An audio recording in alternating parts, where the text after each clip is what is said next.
Abra sua Bíblia comigo nesta passagem de Amós, capítulo 3, versos de 1 a 15. Amós, capítulo 3, versos de 1 a 15. Esse texto diz assim: Ouvi a palavra que o Senhor fala contra vós outros, filhos de Israel, contra toda a família que ele fez subir da terra do Egito, dizendo: De todas as famílias da terra, somente a vós outros vos escolhi. Portanto, eu vos punirei por todas as vossas iniquidades. Andarão dois juntos se não houver entre eles acordo? Rugirá o leão no bosque sem que tenha presa? Levantará o leãozinho no covil a sua voz, se nada tiver apanhado? Cairá a ave no laço em terra, se não houver armadilha para ela? Levantar-se-á o laço da terra, sem que tenha apanhado alguma coisa? Tocar-se-á a trombeta na cidade, sem que o povo se estremeça? Sucederá algum mal à cidade, sem que o Senhor o tenha feito? Certamente, o Senhor Deus não fará coisa alguma, sem primeiro revelar o seu segredo aos seus servos, os profetas. Rugiu o leão, quem não temerá? Falou o Senhor Deus, quem não profetizará? Fazei ouvir isto nos castelos de Asdod e nos castelos da terra do Egito, e dizei: Ajuntai-vos sobre os montes de Samaria, e vede que grandes tumultos há nela, e que opressões há no meio dela. Porque Israel não sabe fazer o que é reto, diz o Senhor, e entesoura nos seus castelos a violência e a devastação. Portanto, assim diz o Senhor Deus: o inimigo cercará a tua terra, derribará a tua fortaleza, e os teus castelos serão saqueados. Assim diz o Senhor: como o pastor livra da boca do leão as duas pernas ou um pedacinho da orelha, assim serão salvos os filhos de Israel que habitam em Samaria, com apenas o canto da cama e parte do leito. Ouvi e protestai contra a casa de Jacó, diz o Senhor Deus, o Deus dos exércitos. No dia em que eu punir Israel, por causa das suas transgressões, visitarei também os altares de Betel, e as pontas do altar serão cortadas e cairão por terra. Derribarei a casa de inverno com a casa de verão. As casas de marfim perecerão, e as grandes casas serão destruídas, diz o Senhor. Hoje eu quero tratar com os irmãos sobre o tema o rugido do leão. O rugido do leão. Verso 4. Rugirá o leão no bosque, sem que tenha presa. Verso 8. Rugiu o leão, quem não temerá? Falou o Senhor, quem não profetizará? O rugido do leão. Meus irmãos, Amós é um dos profetas menores. E quando diz que é um profeta menor, não está dizendo que ele tem menos importância, ou é quase irrelevante. Quando diz que é um profeta menor, é porque ele tem um conteúdo registrado, escrito, menor do que os profetas maiores, ou seja, Isaías, Jeremias, Ezequiel e Daniel. Amós está profetizando para o reino do norte. Nós chamamos o reino do norte de Israel. As duas tribos do sul, o reino de Judá. Mas ele nasceu em Tecoa, no reino do sul, e está profetizando no reino do norte. Amós não é um homem das altas cortes ou das altas rodas sociais, não procede da aristocracia. Ele é um boiadeiro, um boieiro. Diríamos nós, o homem plantador de sicômoros, ou seja, a lida dele é com a agricultura e com a pecuária. Mas aprove a Deus chamá-lo. E chamá-lo para confrontar a elite econômica política do Reino do Norte. Já vimos nas aulas anteriores que o método dele foi muito estratégico. Por quê? Porque ele começa denunciando as nações pagãs, estrangeiras. E já tinha denunciado, portanto, a Síria, a Filistia, a Fenícia. Depois ele começa a denunciar os pecados das nações que tinham parentesco com Israel: Edom, Amon e Moabe. Fechando o cerco, ele denuncia os pecados de Judá. Mas o propósito dele era embocar a trombeta e exercer o seu ministério específica e exclusivamente em Israel, ou seja, no Reino do Norte. Eu até vejo a população do Reino do Norte aplaudindo Amós quando ele denuncia os pecados da Síria, aplaudindo Amós quando ele denuncia os pecados da Filistia e da Fenícia. Muito bem, Amós, é isso mesmo. Eu vejo esse povo até aplaudindo Amós quando ele denuncia os pecados das nações ao redor de Israel, que tinham parentesco com Israel: Edom, filho de descendente de Esaú; Amon e Moabe, descendentes de Ló. Eu acho até que o povo aplaudia ele quando denunciava os pecados de Judá, Reino do Sul, muitas vezes se posicionando como rival do Reino do Norte. Mas agora ele está denunciando especificamente os pecados de Israel. E esse texto vai trazer para nós algumas lições importantes que passo a descrever. Primeiro, privilégios implicam em responsabilidades. Então vamos olhar, por gentileza, esse texto. Amós capítulo 3. Primeiro, tem aqui uma escolha graciosa e soberana. Versículo 2. Você lê o versículo 2 comigo, por favor? De todas as famílias da terra, somente a vós outros vos escolhi. Portanto, eu vos punirei por todas as vossas iniquidades. Veja você que Deus põe o coração dele nesse povo, desde Abraão, quando chama Abraão. E Abraão vai ser o pai de uma grande nação. Deus chama Jacó, neto de Abraão, para através dele formar as 12 tribos. Deus escolheu esse povo não porque, conforme Moisés diz em Deuteronômio 7, 6 a 8, por ser o maior povo, ou o melhor povo. A eleição, a escolha divina não tem a ver com mérito. Foi assim com você e comigo. Deus não nos escolheu porque éramos melhores. Deus não nos amou porque viu em nós algo digno de ser amado. A escolha divina é soberana e é incondicional. Foi Ele quem nos escolheu. Nos escolheu antes da fundação do mundo, antes dos tempos eternos. Nos escolheu em Cristo. Nos escolheu para vivermos uma vida santa e irrepreensível. Não nos escolheu porque previu que íamos crer, cremos porque Ele nos escolheu. Não nos escolheu porque previu que nós seríamos santos, Ele nos escolheu para sermos santos. Ele não nos escolheu porque viu em nós boas obras, nos escolheu para as boas obras. E foi assim também com Israel. De todas as famílias da terra, somente a vós outros os escolhi. Isso é privilégio, privilégio. Segundo, esse chamado não é só gracioso e merecido, é um chamado eficaz. Olha comigo o verso 1. Ouvi a palavra que o Senhor fala contra vós outros de Israel, contra toda a família que Ele fez subir da terra do Egito. Eles eram escravos, eles estavam vivendo uma vida de opressão no Egito, e quem os tirou de lá? Não foram eles que saíram por conta própria, não saíram porque tinham uma estratégia para ludibriar o Egito, que era um império opressor. Eles foram tirados de lá com mão forte e poderosa.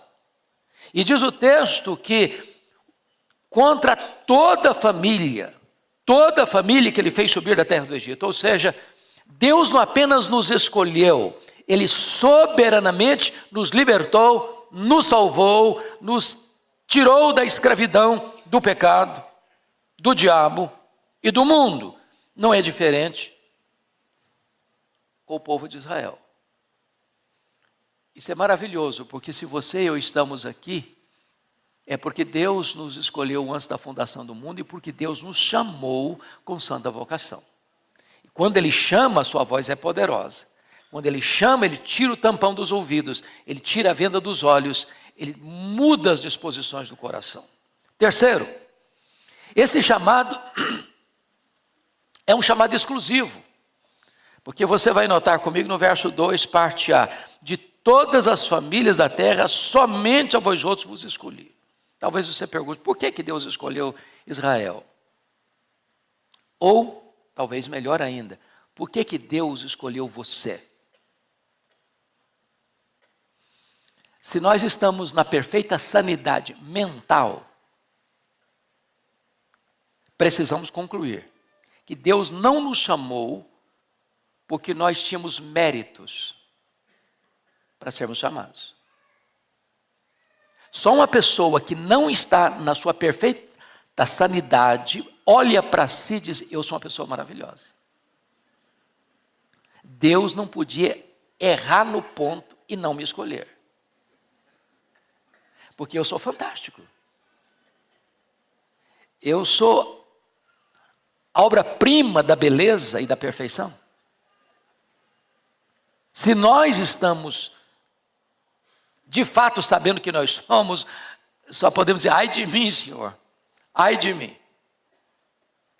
Então esse chamado é um chamado imerecido, é um chamado exclusivo. Mas em quarto lugar, esse é um chamado proposital. Olha o verso 3. Andarão dois juntos se não houver entre eles acordo. Para que Deus nos chamou? Com que propósito? Com que finalidade? Para nós andarmos com Ele, o conhecermos, o adorarmos, o servirmos, nos deleitarmos nele.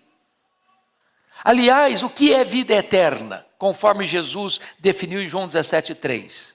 Vida eterna é isto: conhecer a Deus e a Jesus Cristo, a quem enviaste. Então, vida eterna é um relacionamento, é comunhão, é deleite, é desfrutar da presença, da companhia do próprio Deus. Qual o problema de Israel? Eles não estão andando com Deus. E por que eles não estão andando com Deus? Porque eles não estão de acordo com Deus. Eles estão batendo cabeça com Deus. Eles estão desobedecendo a Deus. Eles estão violando as leis de Deus. Eles estão se insurgindo contra os preceitos de Deus.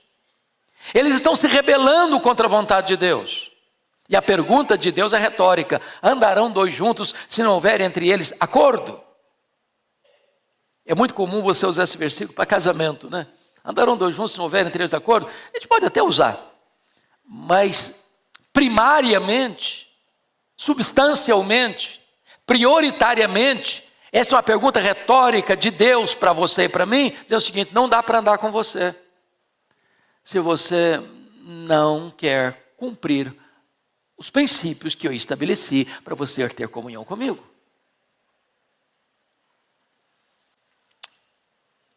Preste atenção nisso. Não tem nada mais grave para você e para mim, do que Deus de falar assim para você e para mim: eu não ando mais com você. Não dá. Você se lembra quando o povo pecou lá no deserto? E Deus chegou para Moisés e disse: olha, Moisés, eu vou cumprir minha palavra. Eu vou levar vocês à terra prometida. A terra está garantida. Tem mais. Eu vou dar vitórias contra os inimigos. Vocês não vão ser derrotados. E tem mais. Um anjo vai com vocês. Mas eu não irei. Ora, a terra prometida é maravilhosa. Ora, vencer os inimigos é algo extraordinário. Ora, a presença de um anjo é algo sobrenatural. Mas qual foi a resposta de Moisés para o Senhor? Senhor, se tu não fores conosco, não nos faça subir. A terra prometida não mana leite e mel se tu não estiveres conosco. A vitória sobre os inimigos tem sabor amargo se não estiveres conosco. A presença de um anjo, embora sobrenatural e tão poderosa, não é suficiente para nós. A maior necessidade nossa, Deus, é andar contigo, é desfrutar da tua presença, é o tu estares conosco. Mas andarão dois juntos se não houver entre eles acordo? É a pergunta do profeta.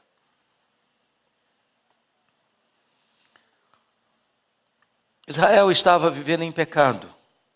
E esse pecado estava instalado, conforme olhamos na aula passada, nas cortes, no palácio, na religião idólatra. E assim Deus está dizendo, eu não vou mais andar com vocês, porque não há acordo entre nós. É uma pergunta retórica. Mas notem comigo que esse chamado implica em responsabilidade.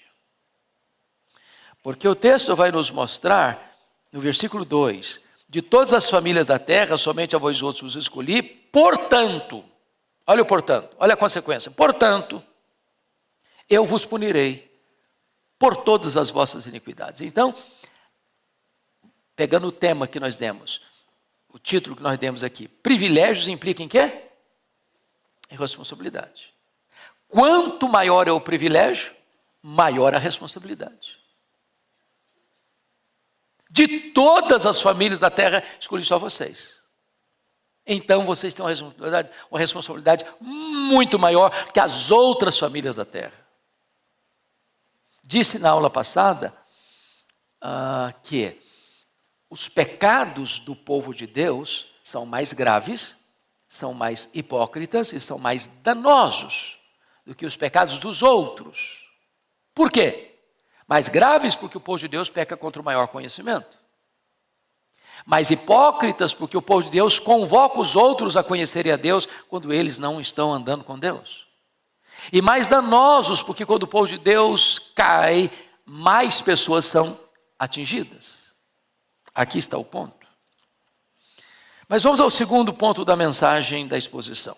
O pecado sempre atrai juízo, porque ele nunca ficará sem julgamento. E aqui, se vocês notaram comigo, Amós vai usar 5 parábolas para descrever a questão de causa e efeito. Se não, vejamos.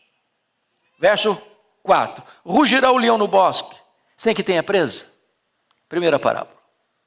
Se você gosta e já assistiu filmes de animais selvagens, o leão não ruge quando ele está para pegar a presa. Ele vai devagarzinho, ele vai quietinho, para estar numa situação de estratégia.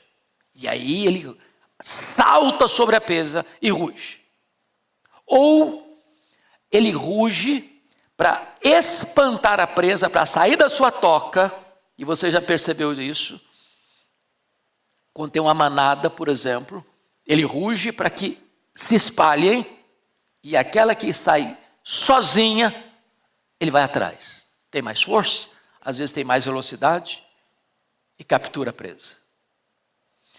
Causa e consequência. Quando ele ruge, é porque a presa vai ser apanhada. Segunda parábola. Levantará o leãozinho no covil a sua voz, se nada tiver apanhado?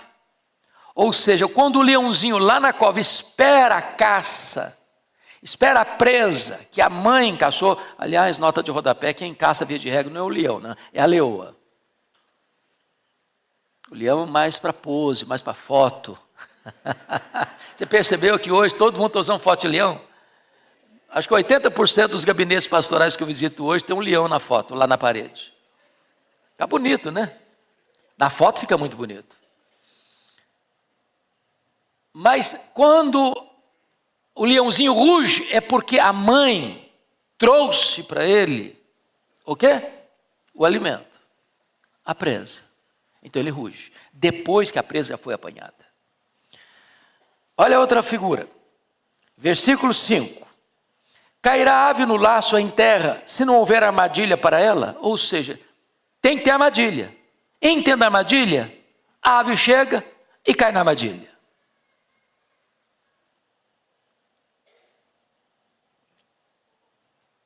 O que é armadilha? É o pecado. Quem é a ave que cai na armadilha? O povo de Deus. O povo de Deus armou o laço, armou a armadilha e o próprio povo de Deus caiu na armadilha. Ele fez a cova e caiu no buraco.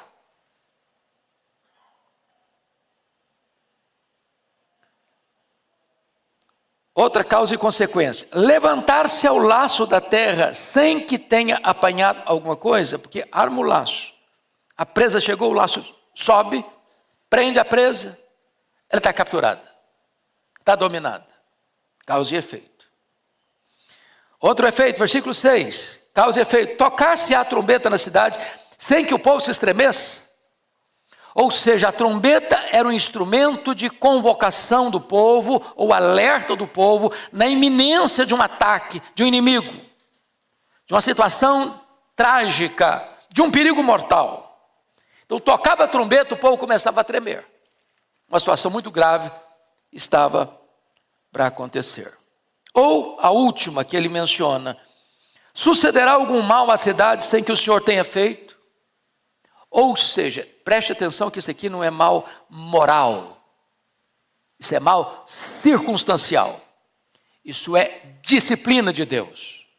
O contexto aqui é: quem vai trazer o mal sobre o seu povo? Quem vai trazer o mal sobre Israel? Deus. Que mal é esse que Deus vai trazer sobre Israel? O cerco, o ataque, o domínio do poderoso império assírio, que vai cercar Samaria durante 3 anos, que vai saquear Samaria, que vai entrar nos palácios, nas casas grandes de marfim, e vai saquear tudo, levar tudo embora, e fazer desse povo um povo escravo e cativo. Então preste atenção aqui nas lições. Primeiro, a sentença de Deus estava lavrada contra o seu próprio povo rebelde. Rugirá o leão, sem que tenha presa. A sentença está lavrada.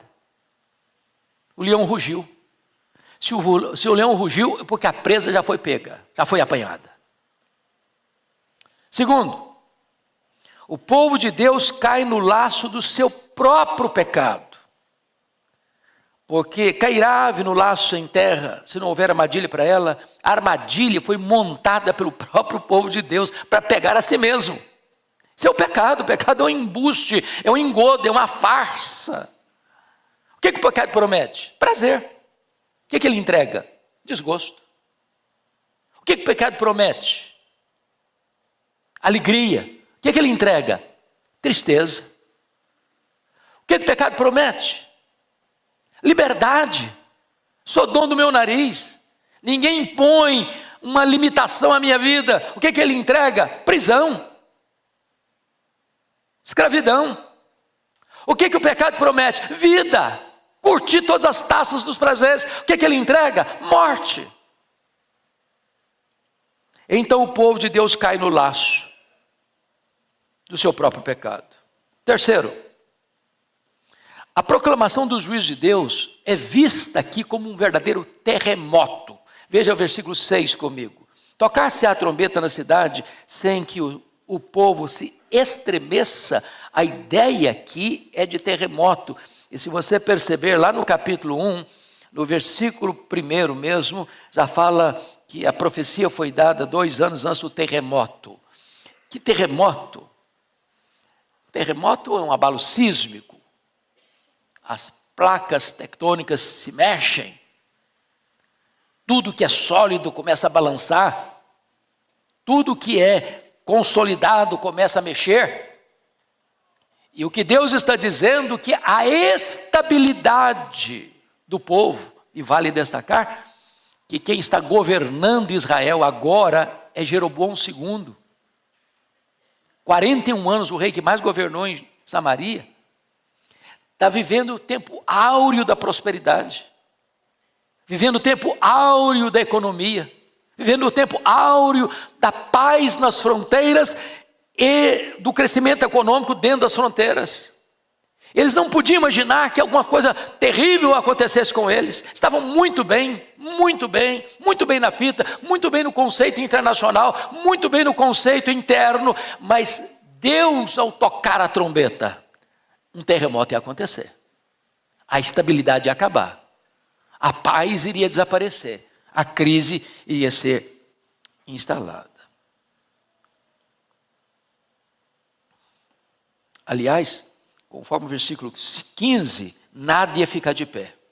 Deus ia derrubar tanto a casa de inverno, quanto a casa de verão, quanto as casas de marfim. Tudo ia perecer. As grandes casas iriam ser destruídas. Ou seja, o poder econômico não poderia resistir a esse ataque, a essa invasão do poderoso imperacídio.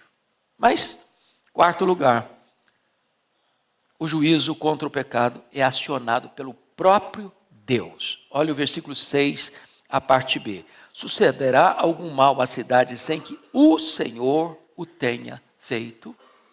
De onde está vindo o juízo? Da Síria? Quem planejou esse ataque? Senaqueribe? Não. A Síria é apenas o instrumento, mas o agente da disciplina é o próprio Deus. A Síria é apenas a vara da ira de Deus, mas quem está por trás, controlando os acontecimentos da história, é o próprio Deus. Em outras palavras, privilégios implicam o quê? Responsabilidade. Poderíamos usar a expressão de Paulo: de Deus não se zomba, porque aquilo que o homem semear, isso ele ceifará. Pois bem, vamos a um outro ponto. Pecado jamais ficará sem julgamento. Agora, em segundo lugar, o julgamento nunca vem antes do alerta divino. Veja o verso 7 comigo. Toda a igreja comigo, por favor. Vamos juntos? Certamente o Senhor Deus não fará coisa alguma sem primeiro revelar o seu segredo aos seus servos, os profetas. Preste atenção na ênfase de Amós. Certamente. Certamente é uma palavra muito forte. Não tem exceção, não tem qualquer dúvida. É certamente. Mas note outra palavra forte dele. Coisa alguma acontecerá sem que Deus revele isso aos seus servos, os profetas. O que ele está querendo dizer com isso? O que isso significa? Significa, irmãos, que Deus nunca derrama um juízo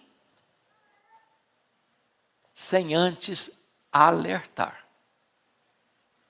Deus nunca disciplina sem antes exortar. Ou seja, quando a disciplina chega, ninguém vai poder dizer, bom, mas puxa vida, se tivesse falado comigo que esse negócio é errado, eu não teria feito. Se tivesse me alertado que eu não devia andar por esse caminho, eu não teria andado. Por que não me instruíram? Por que não me falaram? Por que não me avisaram? Por que não me alertaram? Deus tinha levantado profetas. E mais profetas. E o que eles fizeram com os profetas de Deus? Taparam os ouvidos. O que fizeram com Amós no capítulo 7?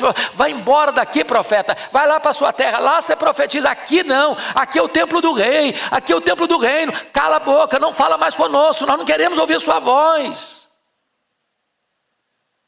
Irmãos, em todos os períodos da história, Deus exortou, por exemplo, Deus levantou Noé para pregar tantos anos, dizendo, olha, acerte a vida com Deus, acerte a vida com Deus, acerte a vida com Deus. Ninguém quis ouvir Noé, até que o dilúvio chegou.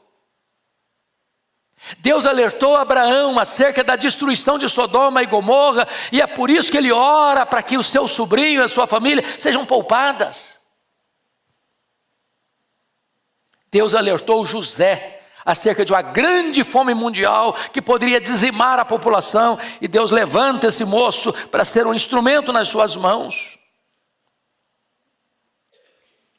Em outras palavras, antes do derramamento das taças da ira de Deus, Deus faz soar as suas trombetas. É isso que Apocalipse ensina. O que são as trombetas? As trombetas, as 7 trombetas do Apocalipse, capítulo 8 a 11, retratam que o juízo de Deus é apenas parcial, misturado com a misericórdia. Agora preste atenção nisso. Quando as trombetas soaram, elas atingiram a terra, os mares, os rios, os astros, os homens. Às vezes nós olhamos para a natureza e achamos que tudo acontece naturalmente, sem a intervenção da mão de Deus. Às vezes nós somos deístas e não teístas. Em outras palavras, às vezes nós imaginamos que Deus criou e largou o mundo para funcionar sozinho. Não, meus irmãos, Deus está tocando trombetas.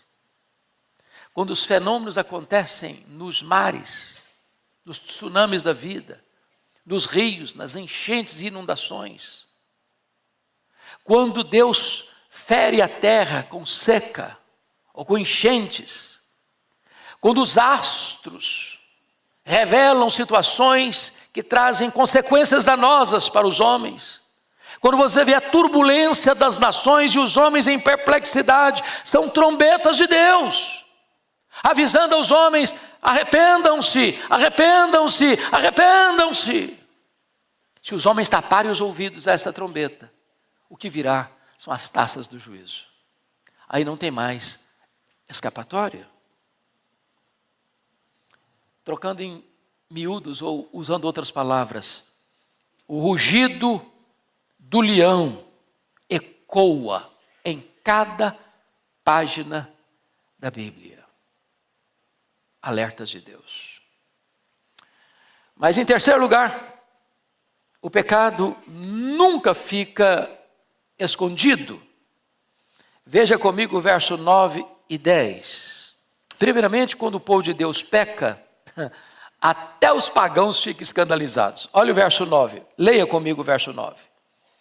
Fazei ouvir isto nos castelos de Asdod, nos castelos da terra do Egito, e dizei: ajuntai-vos sobre os montes de Samaria, e vede que grandes tumultos há nela, e que opressões há no meio dela. Preste atenção aqui. Quando se trata de denunciar o pecado do povo de Deus, pastor André, é muito curioso, porque a figura de tribunal é estabelecida. Por exemplo, lá em Isaías capítulo 1, versículo 2, o profeta chama os céus e a terra como testemunha contra o seu povo. Quando Miqueias vai exortar o povo, está lá no capítulo 6, versículos 1 e 2, Deus chama os montes e os outeiros para serem testemunhas contra o seu povo. Aqui nesse texto de Amós, capítulo 3, versículo 9, Amós está chamando os povos pagãos para virem para os montes de Samaria, para serem testemunhas oculares. Ou seja, Deus está chamando aqui os filisteus de Asdod e o povo do Egito para serem testemunhas nos montes de Samaria. E testemunhas de quê? Dos grandes tumultos que há nela e que opressões há no meio dela. Em outras palavras, quando o povo de Deus peca, isso choca e deixa perplexo até os pagãos. Os pagãos que só têm a lei da consciência e não a revelação especial de Deus, a sua palavra, são testemunhas contra o povo que tem a revelação especial. E não obstante isso, despreza Deus, se insurge contra Deus, desobedece à lei de Deus. Segundo, quando o povo de Deus se entrega ao pecado, ele se torna pior do que os ímpios. Olha o verso 10 comigo, por favor. Leia o verso 10 comigo. Porque Israel não sabe fazer o que é reto, diz o Senhor, e entesoura nos seus castelos a violência e a devastação. Então, como eu gosta de grifar sua Bíblia, vamos grifar algumas coisas aqui. Versículo 9, ele fala de grandes tumultos, né? Grandes tumultos, convulsão social. Ainda no verso 9, ele usa opressões, e olha que está no plural, opressões, no meio dela, no meio de quem? Samaria, capital do reino. Versículo 10, eles não sabem fazer o que é reto. Agora, não sabem porque são ignorantes, porque não conhecem. Isso é uma força de linguagem. Não é que eles não sabem porque nunca ouviram falar, ou porque não conhecem, porque são analfabetos das coisas espirituais, não. Quando diz eles não sabem fazer o que é reto, é que apesar de saber o que é reto, eles rejeitam o que é reto. Eles conhecem a luz, mas amam mais as trevas do que a luz. Eles sabem o que Deus requer, mas eles se insurgem contra Deus e fazem exatamente o contrário do que Deus mandou. Rebelião. Mas ainda no versículo 10, olha aí. Entesoura nos seus castelos. Castelos, as grandes casas, as grandes mansões, o refúgio dos poderosos. O que é que eles entesouram lá? A violência. Violência contra quem? Contra os inocentes. Contra aqueles que não têm vez. Contra aqueles que não têm voz. Contra aqueles que reivindicam os seus direitos e esses direitos são negados. O que é que reina lá? Devastação. Devastação. Então você vai perceber que havia lá em Samaria, no Reino do Norte, um problema que ocorre no Brasil, Estados Unidos, Alemanha, Japão, mundo afora. E qual era o problema? Era o problema descrito aqui no verso 15. É que os poderosos ficavam cada vez mais fortes e os pobres cada vez mais desassistidos. Porque eles queriam até o pó da cabeça do pobre. E o que acontece? Os homens iam ficando tão fortes, poderosamente fortes, economicamente fortes, que eles tinham casa de inverno, tinham casa de verão, tinha casa de marfim. Gente, marfim é um negócio caro. Você vai hoje no Oriente, normalmente na Jordânia, os móveis são belíssimos, alguns deles de marfim, e uma cadeira vale uma fortuna. Mas não era só os móveis de marfim, não, as casas de marfim. Era muito luxo, era muita pompa. E agora preste atenção nisso. Deus não condena a riqueza.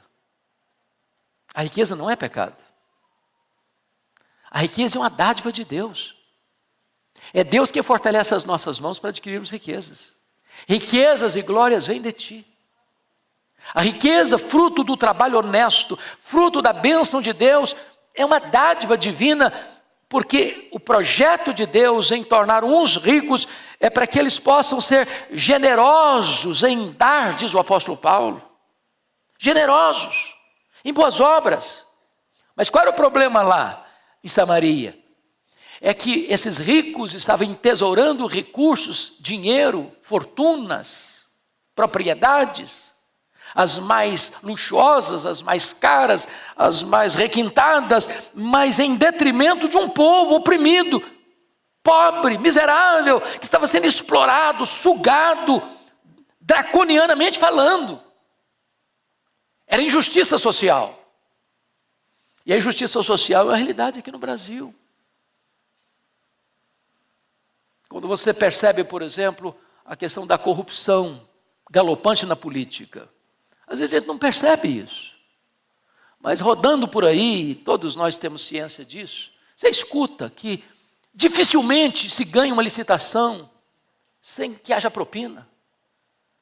E aí quando você percebe, aquele dinheiro que poderia ir para a educação, para a saúde, para a segurança pública, é desviado. Não chega lá, em quem precisa. Porque alguns poucos estão trazendo tudo isso para si. E esse tipo de postura, Deus, eu não aceito. Vai chegar um momento que Deus, eu vou derrubar a casa grande, eu vou derrubar a casa de inverno, eu vou derrubar a casa de verão, eu vou derrubar a casa de marfim, eu vou derrubar as grandes casas, tudo vai ser destruído, porque Deus é Deus de justiça. De justiça. Mas em quarto lugar, o pecado nunca fica impune, versos de 11 a 15. Então vamos olhar aqui alguns pontos. Primeiro, quem não escuta a voz de Deus terá de suportar a vara da disciplina. Versículo 11. Todos comigo, por favor, vamos ler juntos. Portanto, assim diz o Senhor Deus: um inimigo cercará a tua terra, derribará a tua fortaleza, e os teus castelos serão saqueados. Então vamos entender isso aqui, meus amados. Ele não fala o nome do império que vai entrincheirar Jerusalém. Ele cita de forma indireta um inimigo. Então vamos entender isso aqui. Me permita uma digressão maior. Hoje, é muito comum você escutar muitos elogios a Salomão. Salomão virou uma espécie de herói de políticos, de empresários, de pensadores, de escritores. E aí se proclama e se propala com muita eloquência a sabedoria de Salomão, a riqueza de Salomão. E Salomão virou uma espécie de ícone do sucesso. Quando você vai, entretanto, para as Escrituras, a coisa não é bem assim, não. Não é bem assim, não. Por exemplo, Deus já havia previsto que haveria um tempo em que Israel, olhando para as nações vizinhas, desejaria também ter um rei. Ter um rei. Prevendo isso, Deus estabelece o job description, a função de como um rei deveria se portar em Israel. Está lá em Deuteronômio capítulo 17. Primeiro, o rei não podia multiplicar para si cavalos. O que significa isso? Ele não pode confiar no exército, na força militar. Tem que confiar em mim. Segundo, ele não podia multiplicar para si ouro, porque ele não poderia confiar no poder econômico, e sim no Senhor. Terceiro, ele não podia multiplicar para si mulheres. O problema aqui não era, com certeza, mas não era o ponto principal, promiscuidade sexual não. O problema é que os casamentos eram casamentos, o quê? Políticos, de alianças políticas, com outras nações, com outros povos, que tinham outras crenças, outros deuses, e que, através desses casamentos, a possibilidade de se corromper e acabar o rei, patrocinar a idolatria dessas mulheres que viriam de outras nações com outros deuses, era muito grande. Pois Salomão quebrou esses 3 preceitos. Ele multiplicou cavalos, ele multiplicou ouro, ele multiplicou mulheres. Ele teve 1000 mulheres, 700 princesas, 300 concubinas. Se fosse do ponto de vista de visitar cada mulher, ele visitaria essa hoje, só voltaria nela daqui a 3 anos. Não há nada semelhante na história. Mas quando você vai para a Bíblia, você vai perceber que todo o luxo, a riqueza, a pompa, a glória do palácio salomônico, quem estava pagando a conta? O povo. Conhece aquele ditado popular que não tem almoço de graça? Se alguém está no luxo, alguém está pagando esse luxo. O que Salomão fez? Ele colocou gente para trabalhar como escravos, feitores de escravos. Tinha gente lá ralando.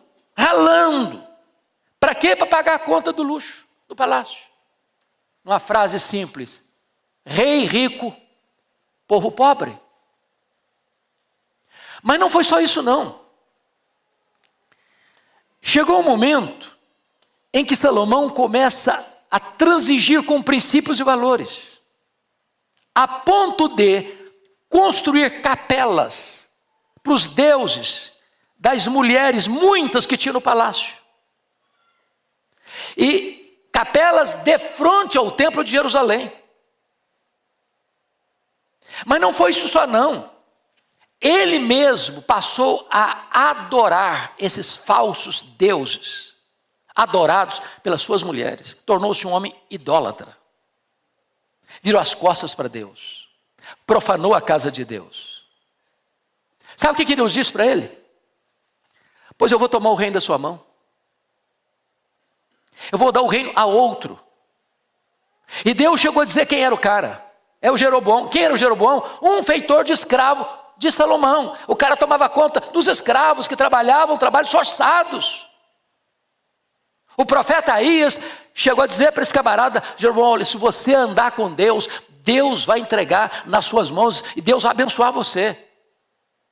Quando Salomão ficou sabendo disso, perseguiu o cara para matá-lo. Ele teve que fugir para o Egito. Mas não foi só isso não. Salomão não preparou um sucessor. E alguém já disse que sucesso sem sucessor é fracasso. O filho dele, o Roboão, que viveu no palácio, no luxo, no fausto, ao assumir o governo depois da morte de Salomão, em 931, não teve sabedoria. O que aconteceu? Morreu Salomão, 931 a.C.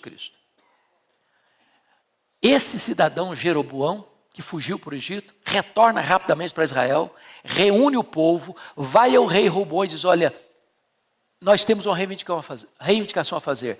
Alivia a mão. Nós não aguentamos mais pagar impostos. Está demais. Estamos trabalhando a meia com o governo. Não aguentamos mais.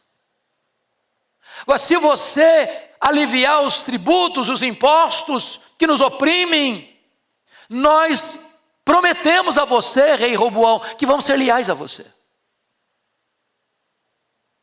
Bom, imposto alto, o Brasil não tem nenhuma saudade de Israel. Na verdade, nós estamos com o mesmo problema hoje. Cada dia mais. Hoje o camarada para abrir uma empresa é uma loucura. E às vezes quando os impostos são pesados demais, isso pode fazer o quê? Levar muita gente a ludibriar o fisco.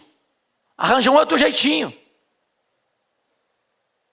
Pois bem, o rei Roboão não quis ouvir.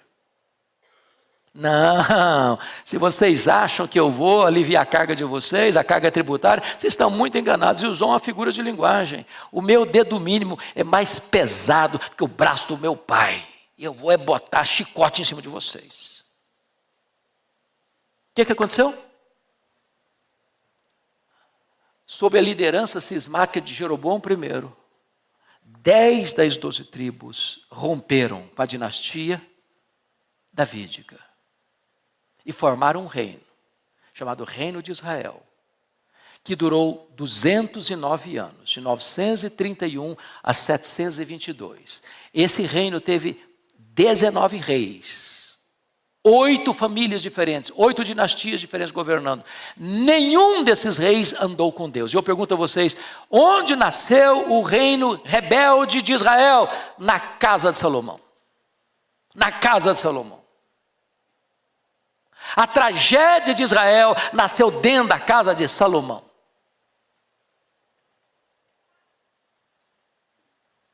Agora Deus está dizendo que um império poderoso viria, um inimigo cercará a tua terra. Aqui é cerco, sítio, entrincheiramento. Derribará a tua fortaleza e os teus castelos serão saqueados. O que ele está falando aqui? Da invasão de quem? Do Império Assírio. Quando isso ocorreu? 722 a.C. Samaria foi sitiada, cercada. Quanto tempo? 3 anos. O que aconteceu lá dentro? As pessoas sofreram tanto que comiam carne humana para sobreviver. E a cidade então foi tomada, destruída, saqueada. E o povo foi levado cativo. A Bíblia diz em Provérbios 29:1 que quando o cidadão é exortado muitas vezes, não se dá conta, ele é quebrado repentinamente, sem que haja cura. Não tem mais resposta, não tem mais solução.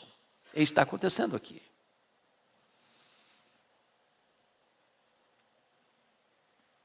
Quem não escuta a voz de Deus, terá que escutar o estalido do chicote da disciplina. O que aconteceu mais?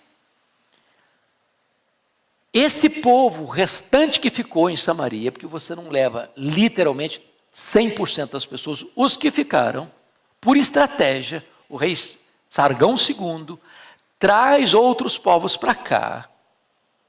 E há o quê? Uma miscigenação racial e um sincretismo religioso. Essa miscigenação racial vai dar o nome de quê? Povo samaritano. Que vai se tornar, historicamente, por mais de 700 anos, inimigos irreconciliáveis do povo de Judá.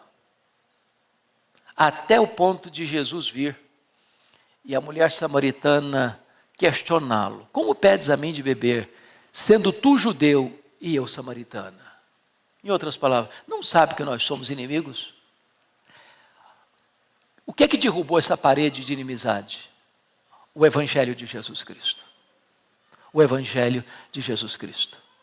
Quando o diácono Filipe foi para lá, fazendo maravilhas e prodígios, quando o apóstolo João e o apóstolo Pedro foram para lá, o Espírito Santo foi derramado, aí não tem mais barreira, porque Jesus já havia dito: e sereis minhas testemunhas, tanto em Jerusalém, como em toda a Judeia e Samaria, e até os confins da terra. Meus irmãos, só o Evangelho de Jesus Cristo consegue sarar feridas étnicas, religiosas.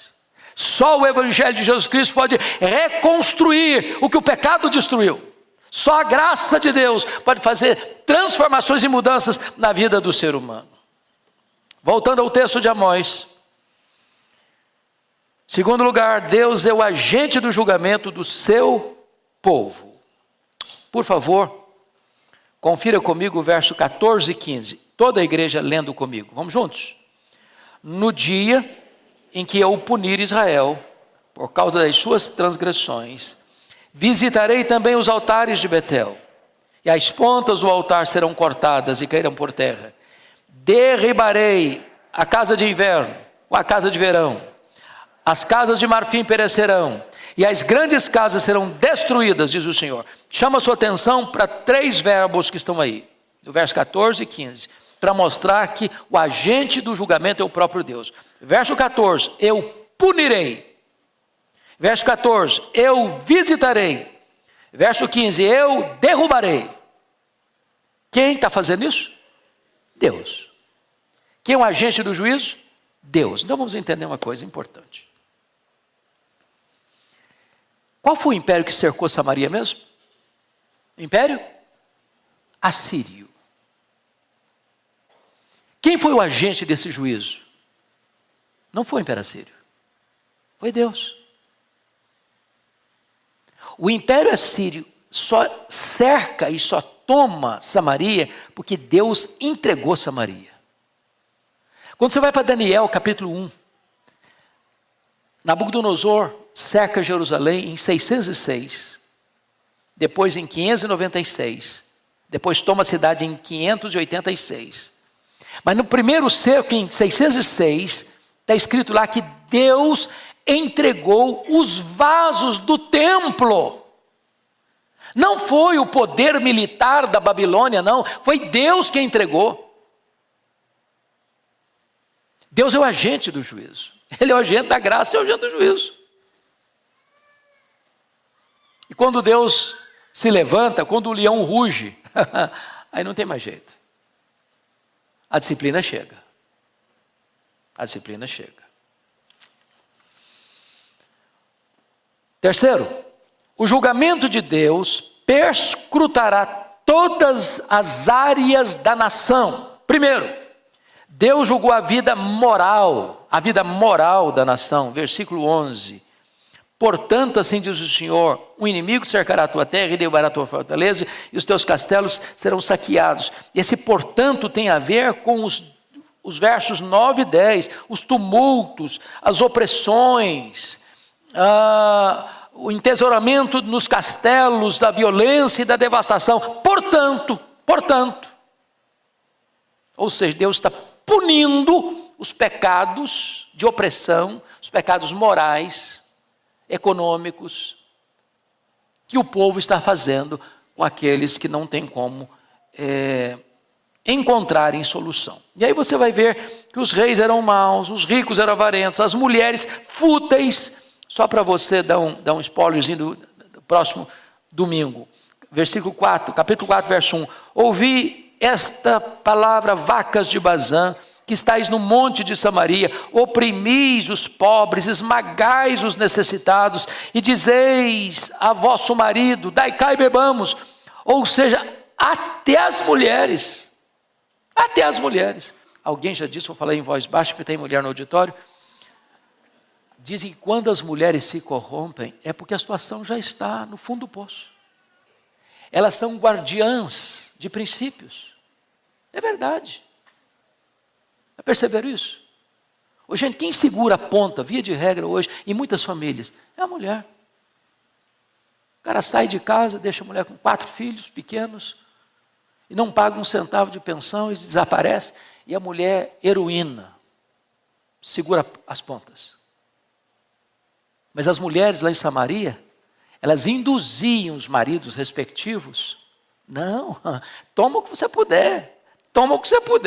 Vamos beber vinhos caros. Vamos dormir em cama de marfim. Vamos curtir a vida. Alguém vai pagar essa conta. A opressão. Deus está julgando isso. Segundo, Deus julga a ganância insaciável dos ricos. Preste atenção comigo. Versículo 15. Derribarei a casa de inverno com a casa de verão, as casas de marfim perecerão e as grandes casas serão destruídas, diz o Senhor. Volto a dizer, e é importante deixar isso claro. Deus não está condenando a riqueza. A riqueza não é um pecado e nem a pobreza é uma virtude. O problema não é ter dinheiro. O problema é o dinheiro nos ter. O problema não é possuir dinheiro, o problema é ser possuído pelo dinheiro. O problema não é ter dinheiro no banco, o problema é entronizar dinheiro no coração. O problema não é ter dinheiro como servo, o problema é ter dinheiro como patrão.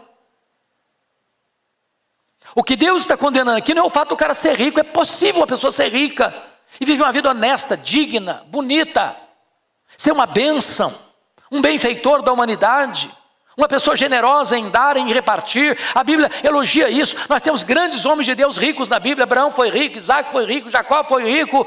A Bíblia fala de tantos homens ricos como Jó. E não condena o fato de eles serem ricos, ao contrário. Agora, o que Deus condena? É a riqueza mal adquirida.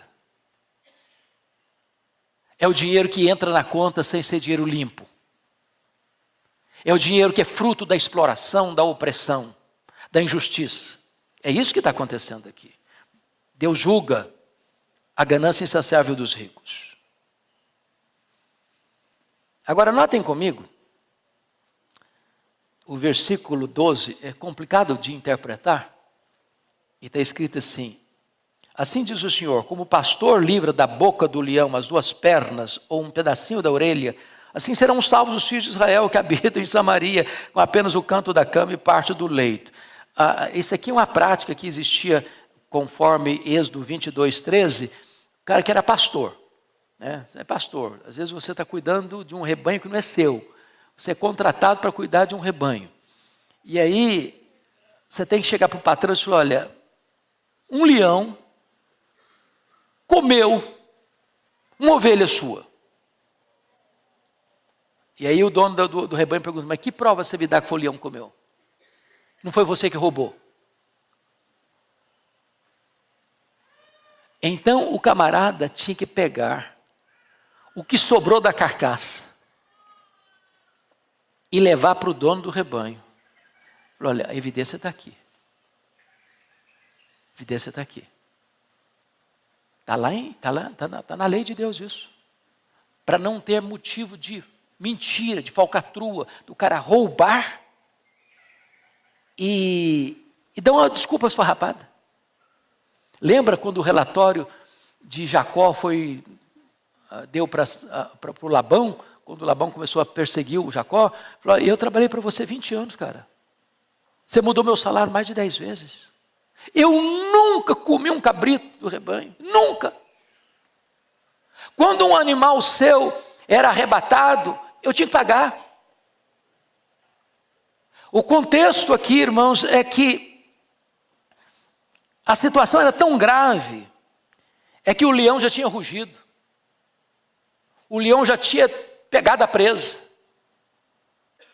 e os que escaparam é como aquela perninha da ovelha que escapou da boca do leão, da carcaça que ficou. É uma tragédia irremediável, irremediável. Mas Deus julga também, meus irmãos, o pecado da injustiça social da nação, com os tumultos, as opressões, a violência, a devastação, as transgressões. E eu termino dizendo, ultimamente, Deus julga o pecado religioso da nação. Versículo 14, leia comigo, por favor. O versículo 14 todo, vamos todos juntos. No dia em que eu punir Israel, por causa das suas transgressões, visitarei também os altares de Betel, e as pontas do altar serão cortadas, cairão por terra. O que ele está falando aqui?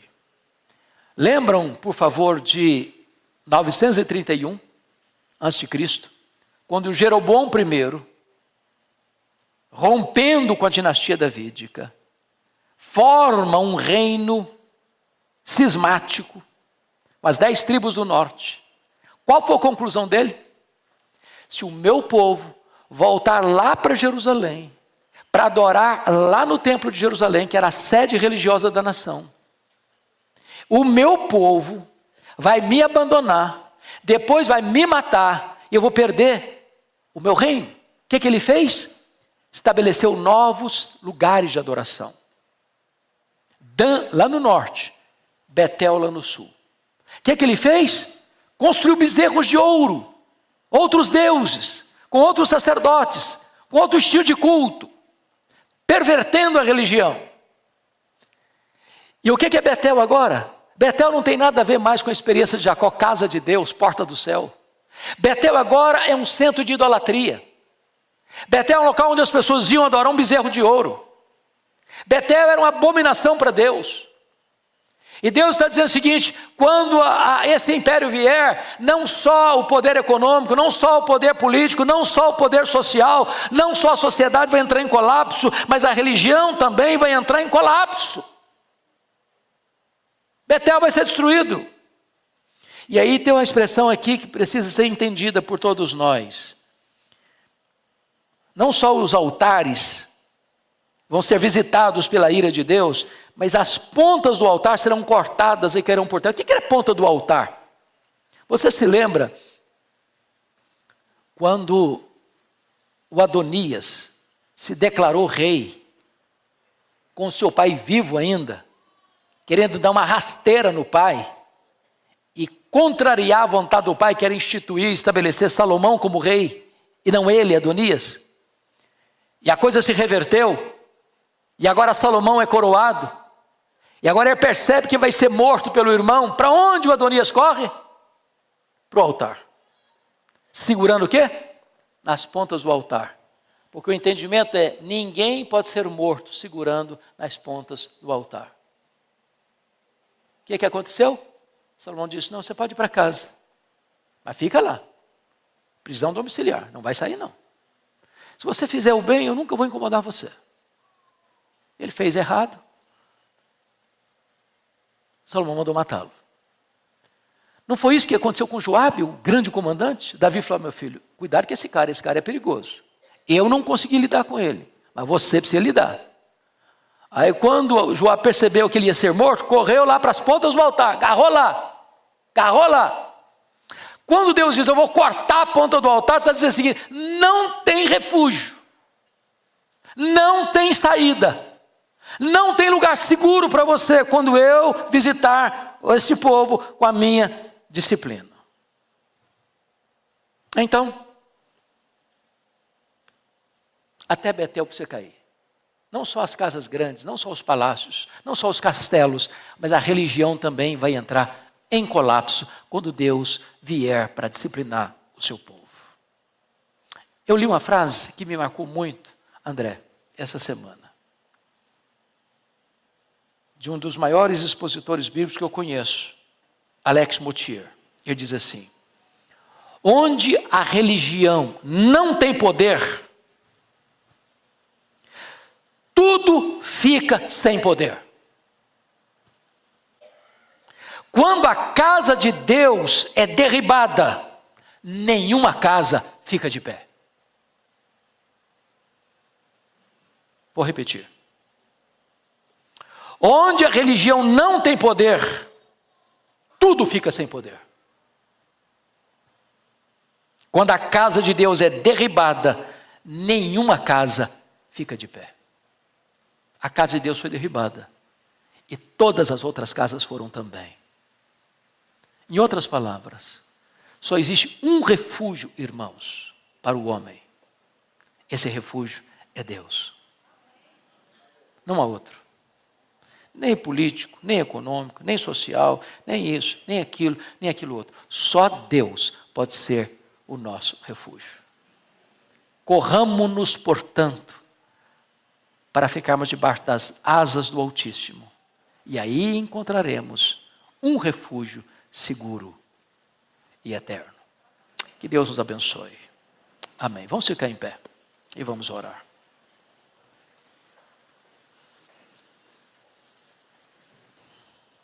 Senhor, nossa gratidão pela Tua palavra. Nossa gratidão pelo alerta tão solene que ela nos traz. Tem misericórdia de nós. Compadece-te de nós. Não há maior e mais grave perigo e ameaça para a nossa alma do que o nosso próprio pecado. Ajuda-nos, Deus, a sermos quebrantados, humilhados, diante do poder desta palavra, para que nos arrependamos e nos voltemos para Ti de todo o nosso coração. Perdoa os pecados do Teu povo. Perdoa os pecados da nossa nação. Perdoa os pecados da nossa família. Perdoa os pecados da nossa igreja. Perdoa, Deus, os nossos pecados. E tem misericórdia de nós, para que nos abriguemos em Cristo, o único refúgio seguro e verdadeiro. Oramos em nome dEle. Amém.